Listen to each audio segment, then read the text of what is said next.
Au Congo, la justice réclame de liquider l'ancien président Joseph Kabila. C'est très simple, mes amis, ils ont requis la peine capitale. Et pourquoi ? Pour trahison. En effet, mes amis, actuellement en République démocratique du Congo, c'est l'ancien président Joseph Kabila entre 2001 et 2018 qui est jugé et on a requis contre lui la peine capitale pour le liquider. Alors c'est très clair, hein, le ministère public, c'est-à-dire l'équivalent du procureur qui est quand même le général René Likulia, a demandé à ce qu'il soit condamné à la peine de mort. Pourquoi ? Pour crime de guerre, trahison, organisation d'un mouvement insurrectionnel et également il voudrait 15 ans de prison pour complot. Alors il va falloir m'expliquer comment il peut être liquidé et avoir 15 ans de prison. Et le ministère public a vraiment pas été tendre. Ils sont allés jusqu'à dire que lui, il était le boss du M23, c'est-à-dire du mouvement financé par le Rwanda qui était en train d'occuper la République démocratique du Congo. Grosso modo, Joseph Kabila serait un traître. Et en même temps, c'est très compliqué de défendre Kabila parce que d'un côté, il a beaucoup combattu le M23 lorsqu'il était au pouvoir,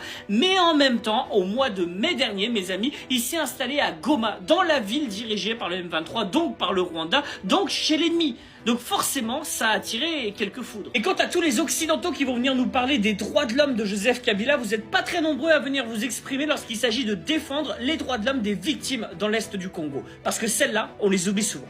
Bon courage à ceux qui vont survivre et vivre l'Afrique libre et souveraine.